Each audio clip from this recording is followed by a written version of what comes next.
반갑습니다. 장기 투자하는 바더 장투빠입니다. 자, 여러분, 테슬라가 단순한 자동차 회사가 아니라는 말은 아주 지겹게 들으셨죠?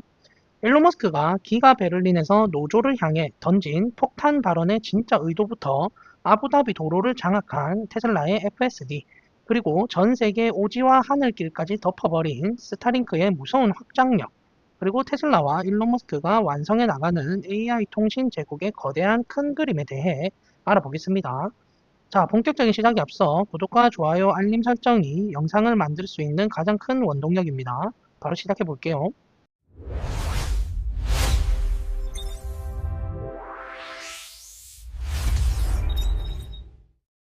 자, 여러분, 혹시 그 파워월이라고 들어보셨나요? 파워월은 테슬라가 만드는 가정용 대형 배터리라고 생각하시면 이해하기 쉬워요. 낮에 지붕에 있는 태양광 패널로 전기를 생산해서 이 파워홀에 저장해 두었다가 밤이나 정전이 발생했을 때 꺼내 쓰는 아주 똑똑한 가정용 에너지 저장 장치, 즉 ESS입니다. 이번에 호주에서 태양광과 배터리를 전문으로 유통하는 거물급 기업인 서플라이 파트너스가 테슬라 파워월의 공식 유통 교육을 따냈다는 그런 반가운 소식입니다. 서플라이 파트너스는 이번 테슬라와의 계약 덕분에 호주 시장에서 가장 신뢰받는 상위 5개 프리미엄 배터리를 모두 공급하는 엄청난 입지를 다지게 되었어요. 일정은 아주 빠릅니다. 당장 이번 2월 말부터 호주 창고에 테슬라 파워월 물량이 들어오기 시작해서 2026년 3월 중순부터는 본격적으로 시장의 판매가 시작될 예정이라 하네요. 그렇다면 왜 하필 지금 테슬라 파워월이 호주 시장에서 이렇게 공격적으로 확장하기 좋은 시기일까요? 자, 첫 번째 이유는 훌륭한 가격 경쟁력입니다. 테슬라가 설치 업체들에게 공급하는 단가를 매력적으로 낮췄고 소비자들에게는 캐시백이나 보조금 같은 환급 혜택이 주어지기 때문이에요. 그리고 두 번째는 테슬라 특유의 끊임없는 소프트웨어 업데이트 덕분에 제품 성능이 계속 진화하고 있다는 그런 점이죠. 게다가 테슬라는 현장 작업자들을 위해 배려도 아끼지 않았습니다. 무거운 배터리를 쉽게 옮길 수 있도록 돌리라고 부르는 전용 운반 카트를 제공해서 설치 시간을 확 줄여줍니다. 또 한 번 쓰고 버리는 쓰레기가 아니라 재사용이 가능한 친환경 포장재를 도입해서 환경 보호까지 신경 쓰고 있어요. 테슬라는 단순히 물건만 넘기는 게 아니라 유통사인 서플라이 파트너스의 영업팀과 기술팀을 직접 교육까지 해주면서 호주 시장 공략에 아주 진심인 모습을 보여주고 있습니다. 자, 그럼 화제를 돌려서요. 두 번째 소식은 중동의 부국 아랍에미리트 아부다비에서 들려온 테슬라의 자율주행 소식인데요. 드디어 아부다비의 실제 공공도로에서 테슬라의 FSD 공식 주행 테스트가 시작되었습니다. 여기서 FSD는 그 테슬라의 완전 자율주행 기술을 뜻하는 건 다들 알고 계실 거고, 이번 아부다비 테스트는 감독형 방식으로 진행이 됩니다.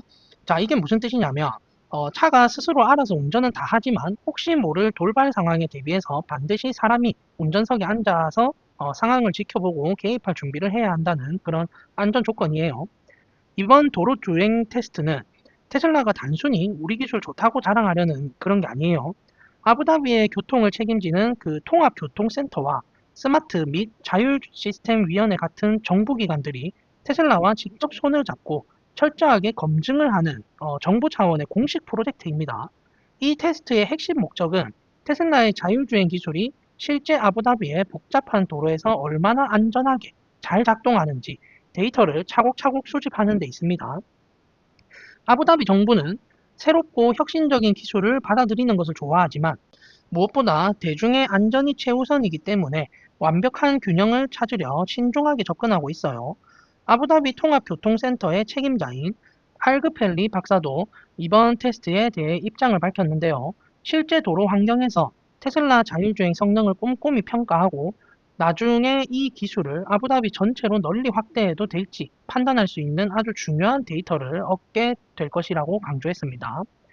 결국 테슬라의 이번 주행 데이터들이 성공적으로 검증된다면 아부다비가 목표로 하는 더 똑똑하고 안전한 미래 교통 시스템을 구축하는데 테슬라가 아주 핵심적인 역할을 하게 될 것으로 보입니다.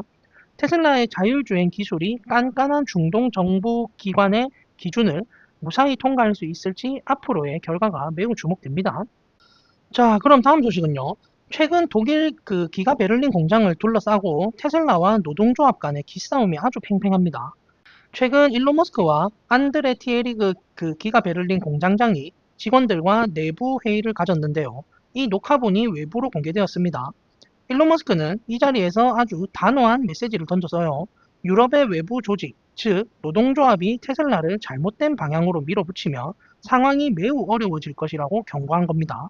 일론 머스크는 공장 문을 닫지는 않겠지만 현실적으로 더 이상의 공장 확장은 없을 것이라고 못 박았습니다. 독일에는 노사협의회라는 것이 있습니다. 한국의 노동조합과 비슷하지만 독일 노동법상 기업의 인사이동이나 경영 전반에 엄청나게 막강한 권한을 행사하는 그런 조직인데요. 테슬라는 원래 무노조 경영을 원칙으로 하는 기업인데 다가오는 4월 노사협의회 선거에서 독일 최대 금속 노조인 이지메탈이 다수를 차지할 가능성이 커지자 일론 머스크가 직접 견제에 나선 거예요. 일론 머스크는 직원들에게 일종의 당근과 채찍을 제시했습니다.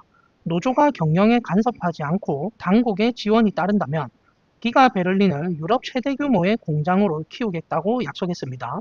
특히 향후 자율주행 기능이 승인이 되면은 모델 Y 생산을 늘리는 것은 물론이고 테슬라의 핵심 미래 무기인 무인 택시 사이버캡, 인간형 로봇 옵티머스, 그리고 전기 트럭인 세미까지 전부 기가 베를린에서 생산할 수 있다고 파격적인 조건을 내걸었습니다. 하지만 반대로 노조가 선거에서 이겨서 간섭을 시작하면 추가 투자나 확장은 전면 백지화하겠다는 강력한 경고, 즉 채찍을 든 셈이에요. 일부 언론과 전문가들은 테슬라의 이런 행보를 고도의 정치적 계산으로 보기도 합니다. 사실 지금 유럽 시장에서 전기차 수요가 많이 둔화된 상태입니다. 독일 내 테슬라 등록 대수만 해도 48%나 급락해서 어차피 공장을 무리하게 100% 가동하거나 당장 확장할 필요가 없는 상황이라는 분석도 있습니다. 그래서 일론 머스크가 경제적인 이유로 공장 확장을 미루는 것을 자연스럽게 노조 탓으로 돌리면서 동시에 직원들의 표심까지 통제하려 한다는 해석도 나오고 있습니다. 자, 그리고 이어서요. 일론 머스크의 인터뷰 내용을 쭉 살펴볼 건데요. 먼저 테슬라의 핵심 기술인 완전 자율주행, 즉 FSD 이야기부터 해볼게요. FSD는 오직 카메라가 받아들이는 시각 정보만 사용해서 진짜 사람처럼 운전하게 해주는 인공지능 기술이죠. 일론은 다가오는 3월 20일경 네덜란드 당국으로부터 이 FSD 승인을 받을 것으로 예상하고 있습니다. 게다가 올해 안에는 운전자가 테슬라 차 안에서 푹 잠이 들어도 목적지에서 안전하게 깰 수 있을 정도로 기술이 완벽해질 거라고 아주 강한 자신감을 보였어요. 이런 똑똑한 인공지능 기술은 인간형 로봇인 옵티머스에도 그대로 들어간다고 하는데요. 일론은 옵티머스를 테슬라의 가장 중요한 미래 제품으로 꼽았는데요.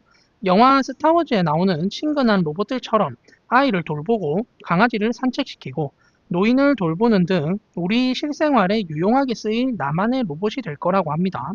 심지어 장기적으로는 외과 수술 같은 아주 복잡한 작업까지 해내서 전 세계 누구든 최고 수준의 평등한 의료 서비스를 받게 될 거라고 전망했습니다. 일론은 이런 인공지능과 로봇 기술의 폭발적인 발전 덕분에 앞으로 10년 안에는 사람이 직접 몸을 쓰는 육체 노동이 필수가 아닌 하나의 선택 사항이 되는 시대가 올 거라고 예고했습니다. 자, 그럼 새로운 자동차 모델들 생산은 어떻게 되고 있을까요?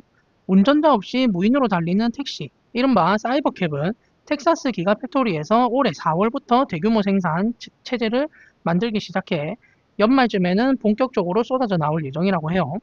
짐을 싣고 달리는 대형 전기 트럭인 테슬라 세미 역시 내년에는 유럽 시장에 진출하기를 바라고 있습니다. 테슬라는 올해 총 5개의 거대한 공장에서 이런 대량 생산 라인을 팍팍 가동 중이고 배터리에 들어가는 핵심 소재인 리튬과 니켈 정제소도 이미 텍사스 지역에서 가동을 시작했습니다. 반면에 가솔린이나 디젤을 쓰는 기존의 내연기관차 완성체 업체들에 대해서는 아주 매섭게 비판했습니다.